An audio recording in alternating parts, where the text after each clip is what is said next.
Okay, so this Shabbat, talk about disturbing and challenging and so on. This Shabbat is the beginning of the reading of the third book of the Torah, Vayikra. So the main Torah portion is the beginning of Leviticus, the first Torah portion. But the Haftarah for Leviticus has been bumped because this is also the Shabbat right before Purim. So on the Shabbat right before Purim, we read from a second Torah, and we read a special maftir, a special concluding reading from the Torah, and that's the reading called Zachor. Remember what Amalek did to you. Remember the perfidy of Amalek, that they attacked innocent people that had no defenses, that you were marching through the wilderness, and they attacked the people that couldn't keep up, the women and the children and the infirm, all the people that were straggling in the back. This was what they did. So this is what Amalek represents, and we're supposed to remember this, and we're supposed to remember that there's an eternal war against quote unquote Amalek.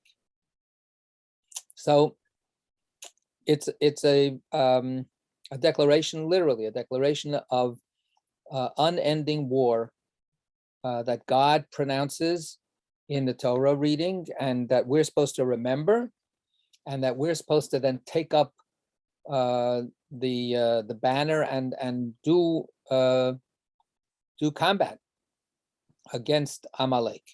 When God says, when everything else is, when you get into the promised land and you deal with what you need to deal with to settle down, when you're finished with that, then go out there and wipe out Amalek, literally wipe them out. So that's our Haftarah. Our Haftarah is going to be a special Haftarah. It's found on page 1281 in the Eitz Chaim Chumash. It's from the First Samuel. The book of Samuel is divided up into First Samuel and Second Samuel. So this is First Samuel chapter 15. And the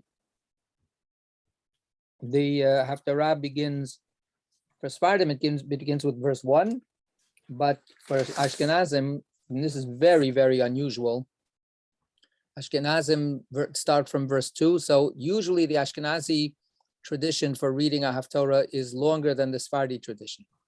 But in this particular case, the Ashkenazim are one verse shorter than the Sephardim. So maybe it's a little bit of a Purim joke. Anyway, so this is a grim Haftarah, and the connection is simply, I mean, we'll see what other kinds of sense we make out of the Haftarah, but the connection is simply that Amalek was not wiped out. By the way, when you wipe out a people, what's that called? Genocide. It's called genocide. So, that's a horrible word, and it's something that as Jews, it makes our skin, crawl with trepidation. This is what the Nazis, tried to do to us, and in too large a degree, they succeeded. So we are victims of, and we have been victims of, obviously, persecution forever and ever and ever, going all the way back. But here, the shoe is on the other foot. Here, the mitzvah is that we are supposed to wipe out a people. We're supposed to wipe out Amalek. So let's read it a little bit and then get more into how we feel about all of that. But the connection is that this is the Shabbat before Purim, and in the Megillah, Haman is identified as Amalek. Haman is identified as a descendant of the king Agag, who figures in our Haftarah. So he is descended from Amalek royalty, and therefore, from the perspective of the rabbis, it was no coincidence that Haman wanted to destroy the Jewish people, because that's what Amalek tried to do. Remember, Amalek started it. Amalek came and attacked us for no reason. in the wilderness. We had no brief with Amalek. We had no agenda to ever challenge them or do anything about them.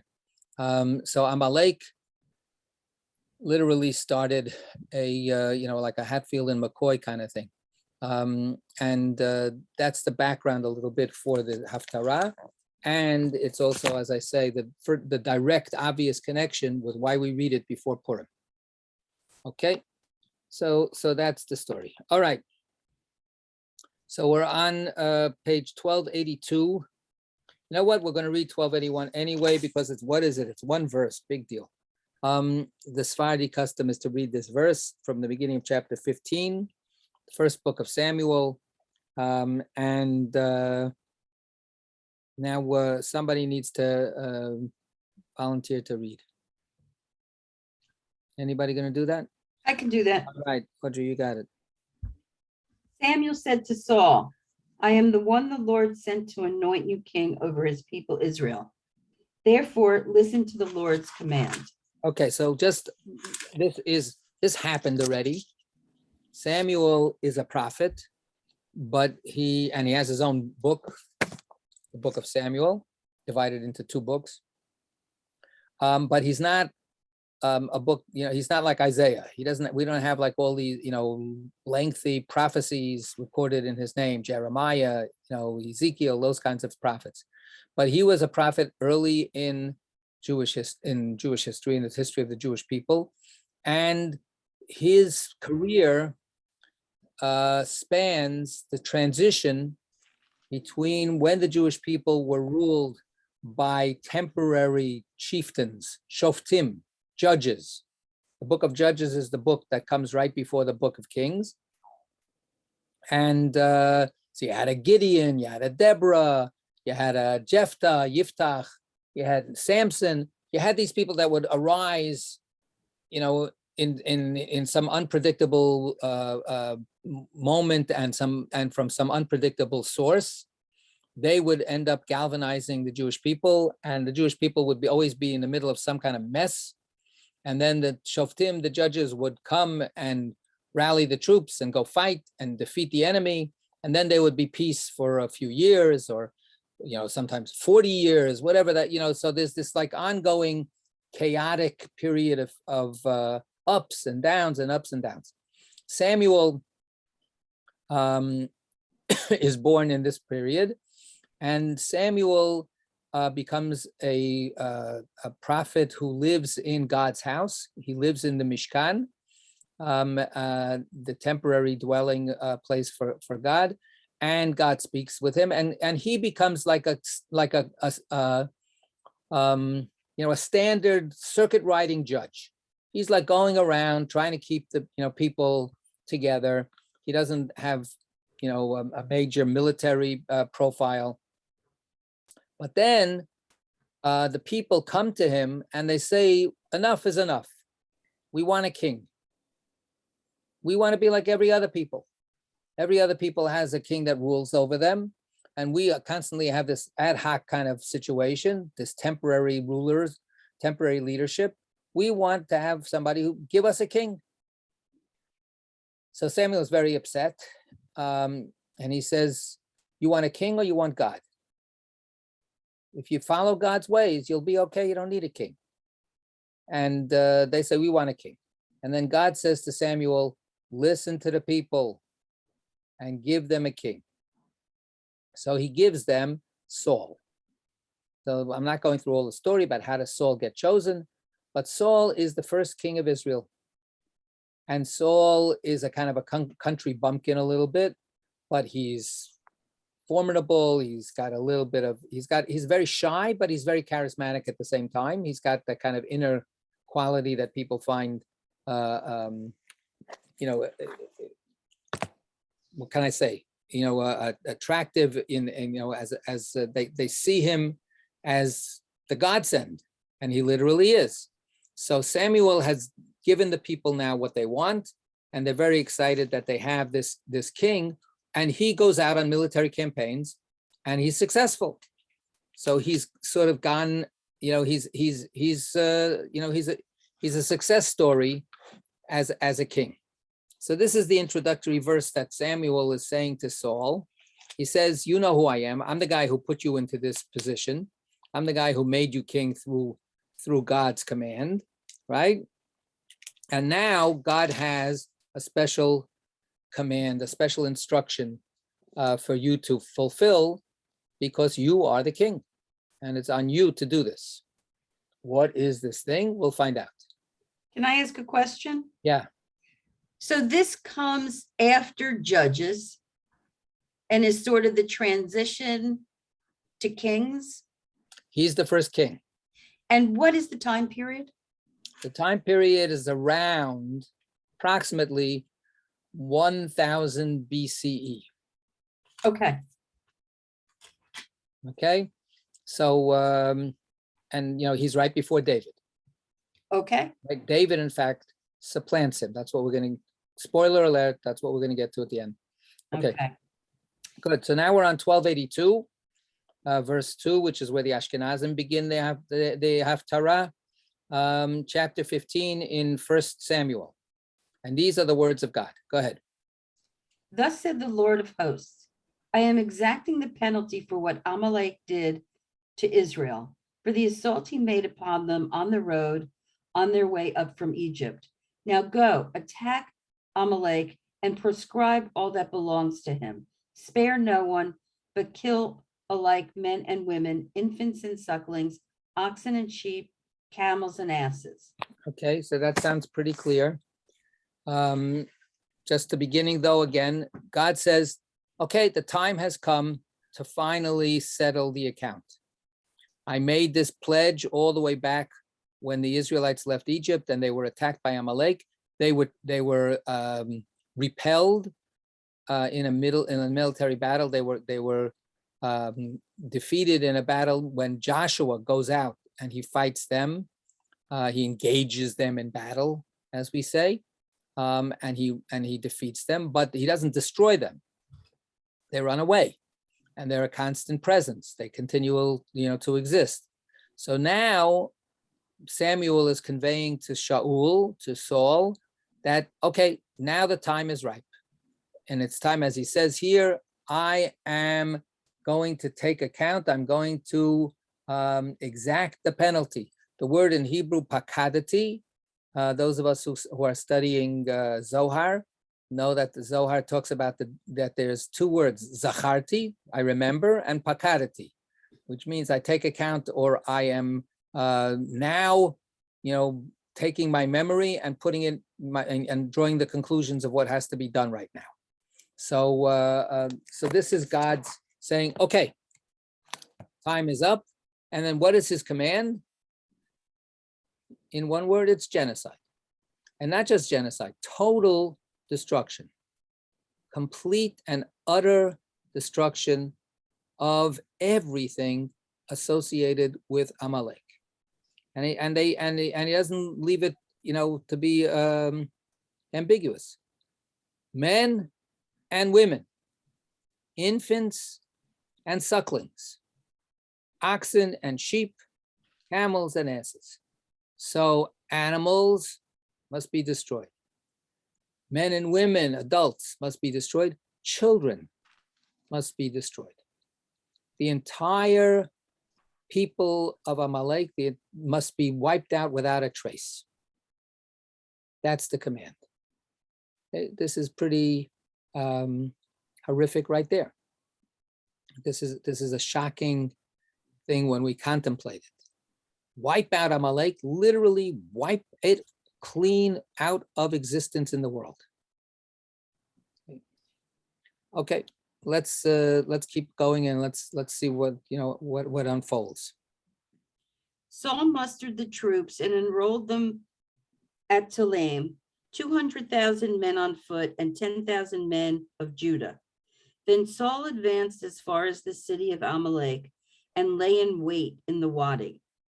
Saul said to the Kenites, come, withdraw at once from among the Amalekites, that I may not destroy you along with them, for you showed kindness to all the Israelites when they left Egypt. So the Kenites withdrew from among the Amalekites.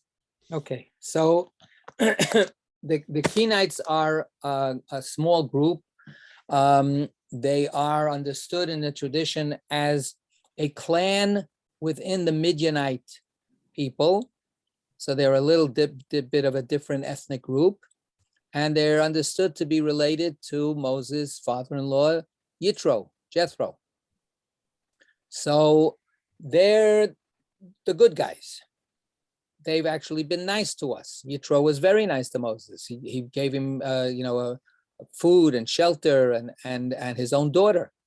He came to look for him in the desert and did family reunification with Moses and his family. He gave good advice to Moses.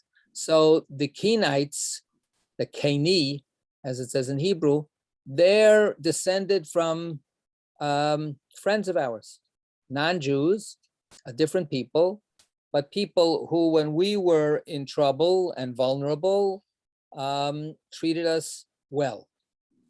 Amalek treated us, with the sword, and they had nothing. They went out. They sought us out to do this.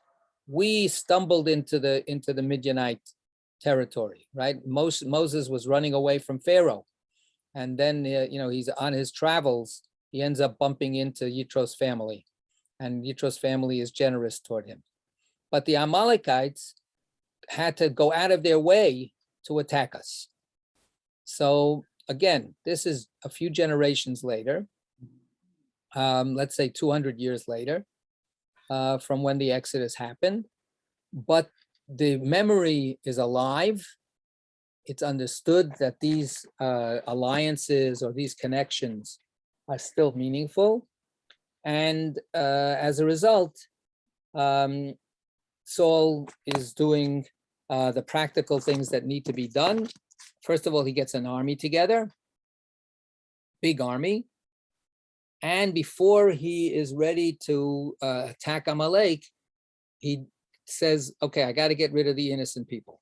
No collateral damage, right? So there's a little bit, of an irony or a paradox here, right? Because on the one hand, there's this very moral approach. He's got scruples. He doesn't want to hurt anybody that's innocent.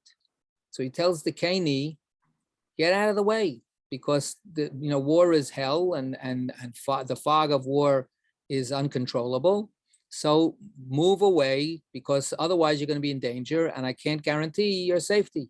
You will, if you're too close to the battle, you're going to get hurt. So, and you don't deserve it. You're innocent. So on the one hand, he has that moral standard that he wants to live by.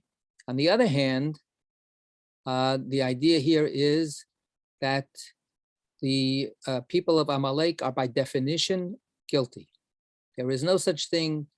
The only good Amalekite is a dead Amalekite, right? Even babies. Can we talk about that? Or should we keep going? Well, let's keep going, okay? Okay, all right. But that's Anything we can do to avoid talking about it is good for me. Go ahead. really, all Obviously, right. I'm putting it right out there. I'm not trying to hide it. It's very disturbing. But let's see, it's going to get messy. Go ahead. Saul destroyed Amalek from Havilah all the way to Shur, which is close to Egypt. And Right, so the word destroyed, I think, is a terrible translation. The word is smote.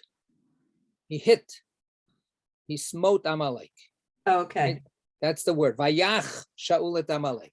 Right? He dealt them a blow. Right? Literally, the way we talk about, people coming to blows. It's the word literally means to hit. Right? So to hit somebody or to hit the rock, when Moses hits the rock, that's the word that's used. So the idea of destroy, I think, is a little bit, to pardon the pun, overkill as a translation. But let's keep going. And he captured King Agag of Amalek alive. He proscribed all the people, putting them to the sword. But Saul and the troops spared Agag and the best of the sheep the oxen, the second-born, the lambs, and all else that was of value. They would not prescribe them. They prescribed only what was cheap and worthless. Right. So the idea of the word proscribe, we should understand, prescribe means to treat something as forbidden.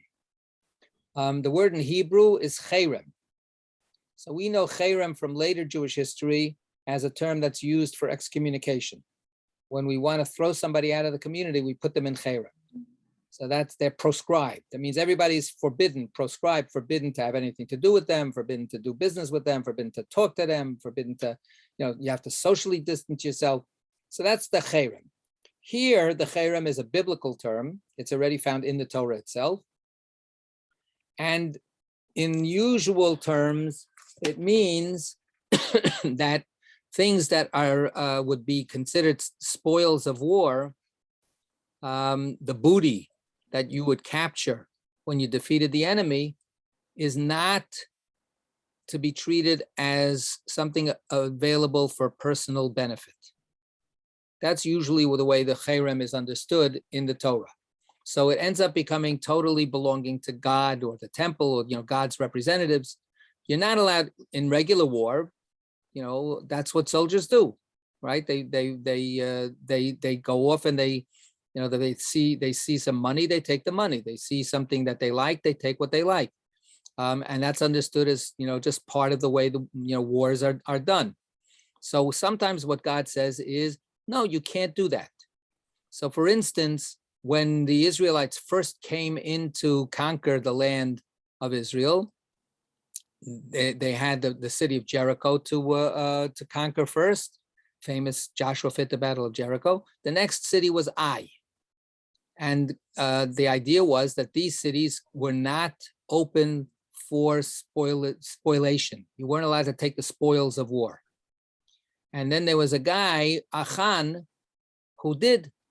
He stole some of the stuff that was left over from from defeating the inhabitants of the city.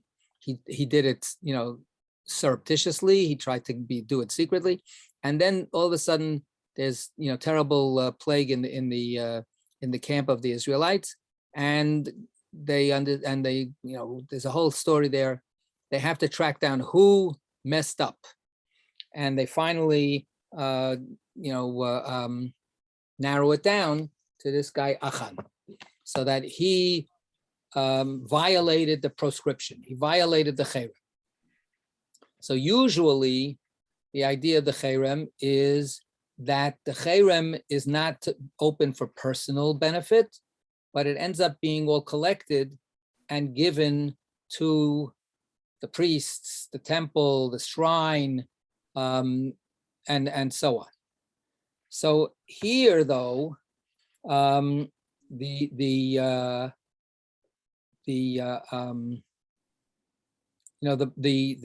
instruction seems to be more total, right? That everything is supposed to be not simply put aside for God, but destroyed, wiped out. Like when we take our chametz and we just burn it, forget it. You don't just give it. You don't give it to God or something. You get rid of it. I want to point out that there's a very disturbing use of language. Verse 9, again, the translation does not give us, I think, an adequate picture of what's going on. The verse 9 begins, Vayachmol Shaul ve'ha'am al Agag. Translation is, but Saul and the troops spared Agag. They didn't kill him, right? And then, of course, there's animals involved also. So, but the word that's used literally means he had compassion. Chemla is compassion. So we say, for instance, Chemla gdola v'tera chamalta aleinu. So this is at the beginning of the blessing right before Shema. We say, Ahava Rabba Havtanu Hashem Elokeinu. God, you loved us such a great love.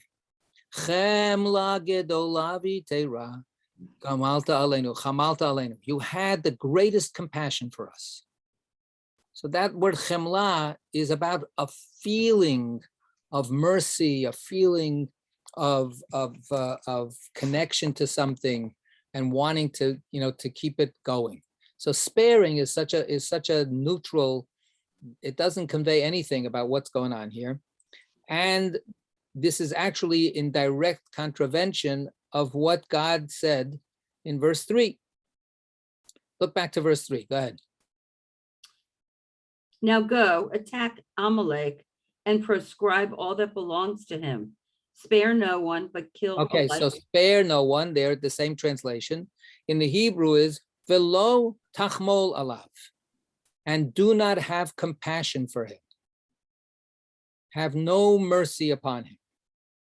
So that's the literal translation we have here.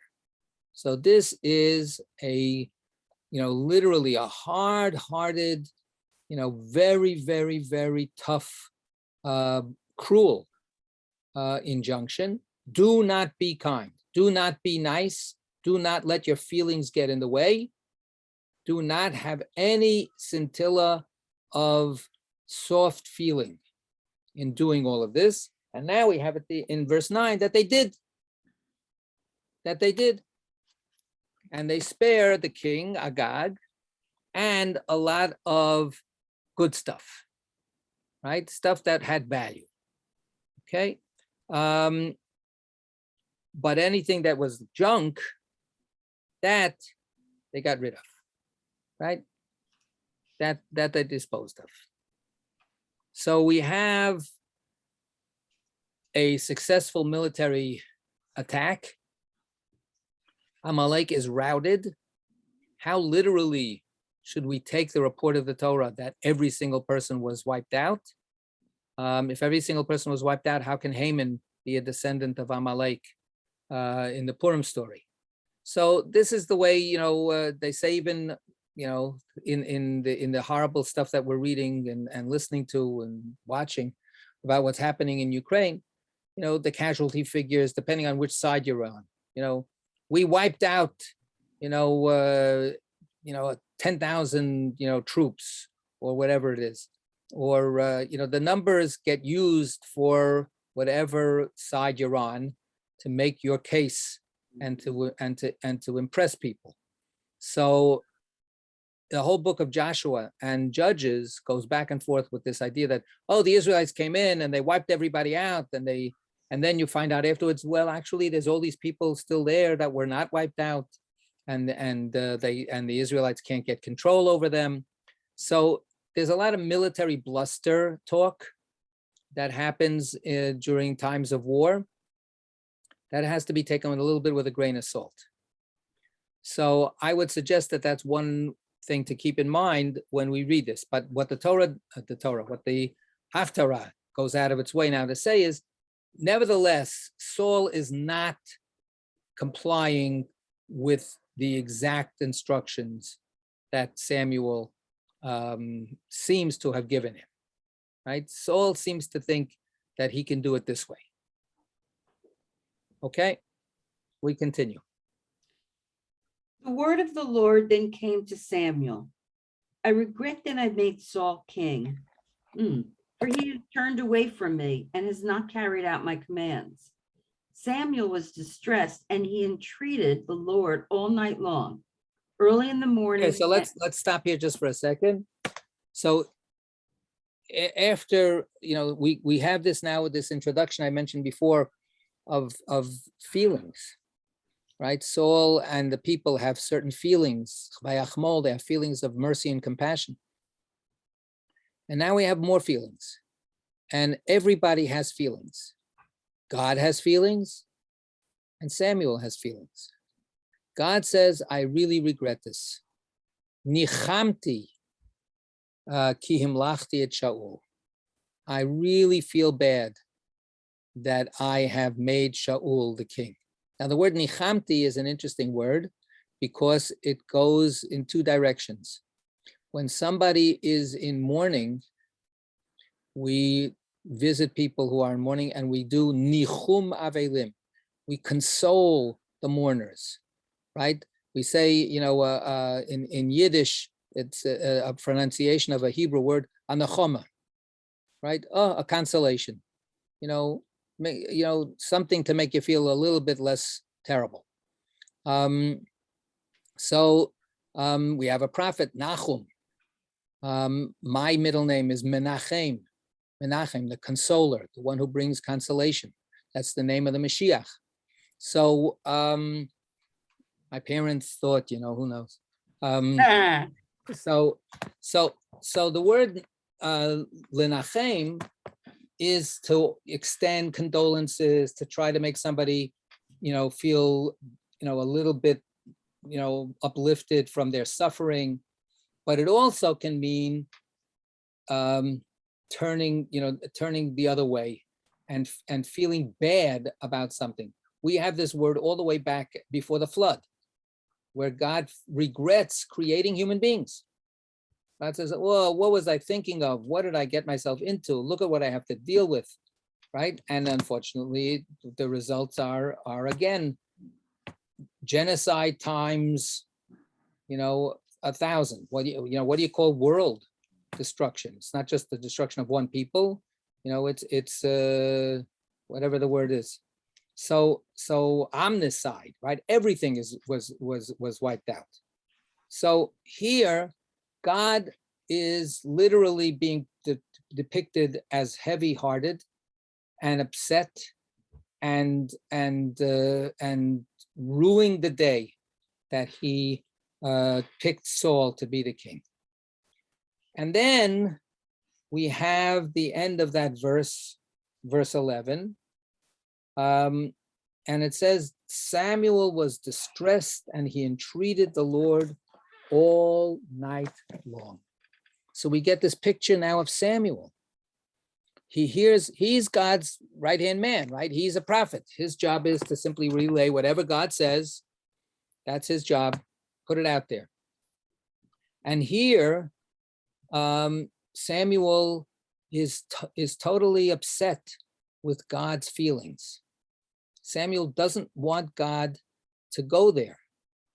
And he is pleading with God. He's calling out, he's crying out to God all night long to have mercy, to have compassion, right? And to spare Saul from God's anger. As we will see, nothing changes. Go ahead, 12. Early in the morning. One more thing. And we're going to see this play out a little bit more. Is that simply because Samuel is a kind-hearted man? Well, he is, but also he has a thing for Saul.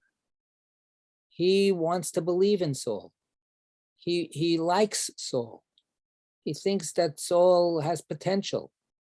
He believes that Saul could be a good guy. So he's entreating God. He's praying to God. He's calling out. He's yelling out to God. Come on, give the guy a break. He'll be okay. He's done so far. He's done pretty well, up to this moment. Okay, verse 12. Early in the morning, Samuel went to meet Saul. Samuel was told, Saul went to Carmel, where he erected a monument for himself. Then he left and went on down to Gilgal. When Samuel came to Saul, Saul said to him, Blessed are you of the Lord. I have fulfilled the Lord's command. Okay, so Saul, according to this simple declaration, Saul seems to believe that he has done what he was commanded, that he has succeeded in doing what he was supposed to do. We have the report before that he left the king alive and that he left some of the best animals alive. Apparently, he doesn't think that's such a big deal. Apparently, he doesn't think that that's, a deal breaker. And now Samuel speaks. Then what, demanded Samuel, is the bleating of sheep in my ears and the lowing of oxen that I hear? Saul answered, they were brought from the Amalekites. for the troops spared the choicest of the sheep and oxen for sacrificing to the Lord your God, and we proscribed the rest. Samuel said to Saul, "Stop, let me tell you what the Lord said to me last night." "Speak," he replied. And Samuel said, "You may look small to yourself, but you are the head of the tribes of Israel. The Lord anointed you king over Israel, and the Lord sent you on a mission, saying, 'Go and proscribe the sinful Amalekites, make war on them until you have exterminated them.' Why did you disobey the Lord and swoop down on the spoil in defiance, of the Lord's will? Of the Lord's will?" Saul said to Samuel, "But I did obey the Lord. I performed the mission on which the Lord sent me. I captured King Agag of Amalek, and I proscribed Amalek. And the troops took from the spoil some sheep and oxen, the best of what they had prescribed, what had been prescribed, to sacrifice to the Lord your God at Gilgal." Right, so we'll stop here. So we have here a back and forth between Samuel and Saul. And Saul says, "I've done what God wanted." And Samuel says, "So how come I hear that sound of the sheep bleating?" Right? You're supposed to listen to God's voice. The word in Hebrew is the same sound, noise, a voice, kol. I hear the sound of the sheep. You were supposed to hear, and hearing means hearing and obeying, the voice of God. And instead, you're listening to the voice of sheep. So this stuff shouldn't be around. I shouldn't hear any of this noise. I shouldn't hear the sound of those animals bleating. They should all have been slaughtered. What's Saul's answer to that?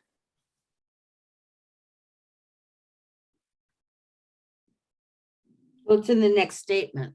We haven't gotten there. No, we read it. We read it already. He says it a number of times. He said, they will be slaughtered. Just be patient. They're going to be slaughtered. We're going to slaughter it because we're going to slaughter these animals. They're the very healthy animals. These are going to be beautiful sacrifices to God. We're going to give it to God. We will wipe them out, but we're going to do it not just by slaughtering them on a battlefield or just like, going through and like, scorched earth policy. We're going to take these animals and we're going to kill them for God. So we're going to do it. Just give me another, couple of hours. This is the plan. And then Samuel says to him, "You have done evil in the eyes of God." Right? That's not what God told you to do. You think that you know how to do this, but God didn't say to do it that way. Right? God said just wipe them out, exterminate them. Right? And then there's this very, very full of pathos statement, 17. Read that part again. 17. Yeah. And Samuel said, "You may look small to yourself, but you are the head of the tribes of Israel. The Lord anointed you king over Israel, and the Lord sent you on a mission, saying," et cetera. Right? We know what the mission is. Mhm. So here Samuel is talking to him, in a very personal kind of way. And he's saying, I know what a modest person you are. I know that you're not arrogant. You haven't, taken, let this kingship go to your head. I know that you're a really fundamentally good, decent, unassuming person. But guess what? You can't be that person. You are the king. You can't be what your private personality dictates for you. You can't say, well, if the people want to do that, who am I to argue with them? I don't want to put my foot down here. Let the people have a say. No, you have a job to do. You have an official identity that maybe has nothing to do with your private identity. And you have to live up to that official identity. You are the ruler. What you say goes. Why are you listening to them? You're supposed to listen to the ruler of all rulers, Melech Malchei Amlachim, the king of kings. God gave you an order, and now you're letting the people push you around. So this is a very, very tragic kind of communication. Samuel knows Saul so well, and he's angry with him for being something that he actually feels is admirable and beloved. But it's not for him to be that way if he's going to be king. He can't be both. He can't be gentle, good-hearted Saul and also be the king of Israel. And he has let his own personal temperament and characteristics take over. All right, we're gonna get to more now. So Saul says, yeah, we're gonna give this. All of this is gonna be. It's all gonna be killed and given up to God. That's good. So 22. But Samuel said, does the Lord delight in burnt offerings and sacrifices as much as in obedience to the Lord's command? Surely obedience is better than sacrifice, compliance than the fat of rams. For rebellion is like the sin of divination, defiance like the iniquity of teraphim. Teraphim are like small idols. Because you rejected the Lord's command, he has rejected you as king. Right. So again, we don't have time for all the Hebrew nuances, but this is, again, you're supposed to be listening to God, not to the people. You're supposed to be doing what God wants and not thinking that sacrifices are automatically something that God loves. Yes, there is a sacrificial system. We have the whole book of Leviticus full of sacrifices. We have a whole history of biblical figures giving sacrifices. But guess what? The sacrifice needs to be put into context. The sacrifice is to serve God. Here, God gave you explicit directions and you did not listen, right? Lahakshiv is, you have here, the word is translated compliance, but lahakshiv means pay attention. Be attentive to the voice of God. And the word you have before there, surely obedience. The word obedience in the Hebrew is shmoa. Listen, pay attention to what you heard. This is Samuel saying, read God's lips. God told you what God wants, and you're assuming that you have some kind of like religious system that has it all officially worked out. If you give God sacrifices, you make God happy. That's not where you are. God is actually communicating to you directly and telling you something. You may not like what you hear, but you have the privilege of actually hearing God talk to you, and you're not listening. So forget it. That's it for you as the king. You're not going to be the king. Now, spoiler alert, he continues to be the king, but what it means is that he won't have a dynasty. He won't have a royal house, and David will become the next king. Okay, let's finish up. Saul said to Samuel, I did wrong to transgress the Lord's command and your instructions, but I was afraid of the troops and I yielded to them. Please forgive my offense and come back with me, and I will bow low to the Lord. But Samuel said to Saul, I will not go back with you, for you have rejected the Lord's command, and the Lord has rejected you as king over Israel. As Samuel turned to leave, Saul seized the corner of his robe, and it tore. And Samuel said to him, the Lord has this day torn the kingship over Israel away from you, and has given it to another who is worthier than you. Moreover, the glory of Israel does not deceive or change his mind, for he is not human that he should change his mind.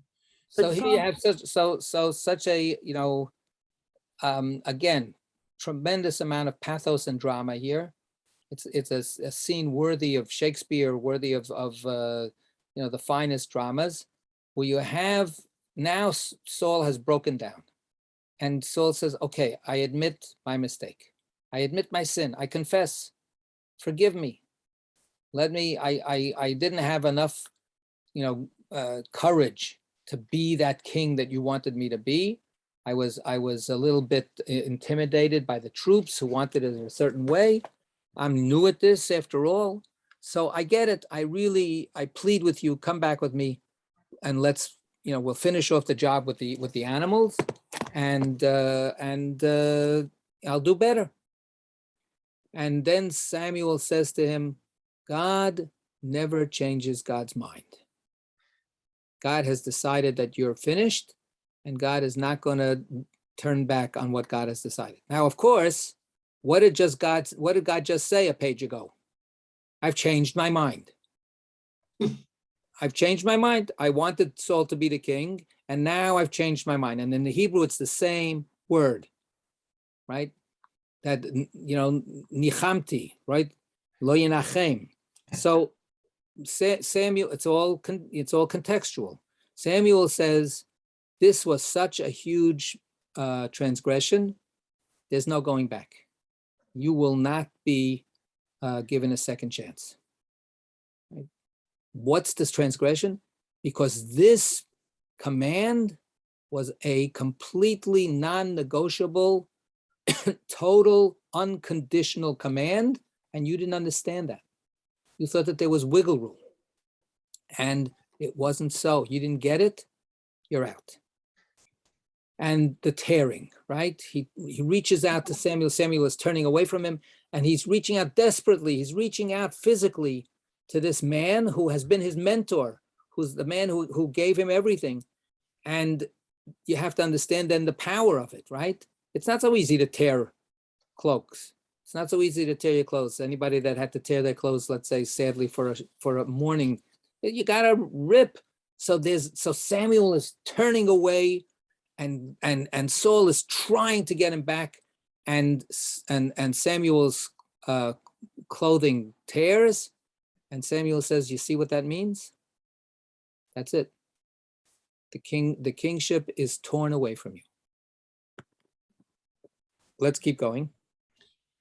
But Saul pleaded, I did wrong. Please honor me in the presence of the elders of my people and in the presence of Israel, and come back with me until I have bowed low to the Lord your God. So Samuel followed Saul back, and Saul bowed low to the Lord. Samuel said, bring forward to me King Agag of Amalek. Agag approached him with faltering steps, and Agag said, bitter death is at hand. Samuel said, as your sword has bereaved women, so shall your mother be bereaved among women. And Samuel cut Agag down before the Lord at Gilgal. Samuel then departed the Ramah, and Saul went up to his house at Gibeah of Saul. Right. So, and they never see each other ever again. So their paths, separate. And Samuel gives in to Saul and does a space-saving gesture. He in a public demonstration of solidarity, where they go and they bow before God, and they finally get rid of all the rest of the animals. And then Samuel does what Saul didn't have the fortitude to do. He chops off Agag's head and executes Agag as the murderer that he is. So, and then it's over between them. It's over between them. Rabbi, One second. Sorry. So I just wanted to say, we didn't have time to go through the ins and outs of this story. It's a heart-wrenching, very, very, very disturbing story. Later on in history, we soften this whole project of destroying Amalek. We say, forget about it. It's not real anymore. Amalek doesn't exist as a separate people. So there's nothing that we can do about it. On the other hand, Amalek becomes a symbol. It becomes a symbol of pure evil. And I would just simply say that to a certain extent, Hitler in his time was called Amalek. and had to be wiped out. And Putin today is attacking a country that he has no reason to attack, just like Amalek had no reason to attack Israel. So an element, at least of the concept of Amalek. But does that justify this kind of total extermination? That's the difficult question, and I'm not going to be able to shed more light on that. I know, Audrey, you wanted to talk about it some more. Marty, what do you want to say? At the point where Samuel takes the life of the king, it seems that Saul was ready to do the same thing. Wouldn't it be good to show a little Rachmanis on this guy? So that's the thing. There's a certain amount of Rachmanis that Samuel shows by going back with him to attend the religious ceremony. Remember, his intention right before that, when his garment got torn, was he turned his back and he was never going to have anything to do with him ever again. So when Saul says, "Come on, please help me out, just appear one more time in public with me, together, side by side." So he does that. So he has that Rachmanis, but then he also is, like you pointing out, to add to what you're saying. What he's pointing out is, Saul, you had your chance to do this, and you failed. And so therefore, I'm not giving you the chance now to redeem yourself, because you can't redeem yourself. That's the message in the end. It's a hard, terrible message. And I'm not saying it's, I feel good about it. I whenever I read this story, I can't stand it. And it destroys Saul. Saul, becomes a mental case, and he can't, the rest of his life is pure hell, in terms of his soul and his mind. But this is this very, very stark, and we're going way over time here, very, very stark insistence by the Bible that Amalek, as pure evil, cannot be compromised with. It has to be, wiped out. I'm going to use a terrible example because it shouldn't, this is terrible. But when doctors fight cancer, you're not allowed to leave a couple of cancer cells around. We got most of the cancer. We won, we defeated the cancer, 99-1. No, either you defeat the cancer 100%, or the cancer will come back again and again and again. That's the way the Torah is looking at this. Now, whether that's something we can live with is a huge question. And like I say, historically, we decided we're not living with that. But at some moment here, in 3,000 years ago, the Torah was saying, when it comes to fighting evil, it's all or nothing. Right? When it comes, this people, not the Egyptians and not anybody else, this people is pure evil and must be destroyed. Now, again, we're not comfortable with saying anybody is pure evil, certainly let alone a collective, group. So how you read this story, do you turn it into a myth? Do you turn it into, a kind of a symbolic story? But the visceral horribleness of this story is undeniable. It's undeniable. I think the worst is what Audrey was alluding to about What? killing the suckling children. Sure. Yeah, what gives with that? What gives with that? So That's my question. That was my question. Right. So people, again, I'm not reinventing the wheel. This question has been asked again and again. You're not the Gilgal. But I want to say again, when we don't talk about it, that doesn't mean that we don't do it. Every war that has ever been fought, including the most righteous war, let's say the Second World War, what happened in Dresden? We said, we don't care. We're going to wipe out every single person, including the babies. That was our decision. When we did Hiroshima and Nagasaki, what did we say? We said, we're wiping them all out, right? So we have done this. It's not like, That's oh not my what God. we said, Rabbi. We said we're going to save the lives of Americans. That's what we killed 25,000 people at Dresden. Correct. Or And over 100,000. That's right. That's what the Torah insists is at stake. If you don't wipe these people out, then this will come back to haunt you. That's what the Torah says, and it's awful, and it's very, very hard to swallow, and we mitigate it as much as we can. And part of what I said, the history of our tradition has done is said that's an absolute pure concept which no longer works in the real world. The real world is much more mixed in than that. It's more complicated than that. There is no such thing as pure white and pure black. It's mixed in. When Sancheriv came, the Babylonian general, and the Assyrian general, and started conquering the Middle East, there was no such thing as a pure ethnic nationality anymore. He mixed everybody together. There is no Amalek. Forget it. There's no Amalek. There's no Moab. There's no any of that stuff. So that's what we decided has happened.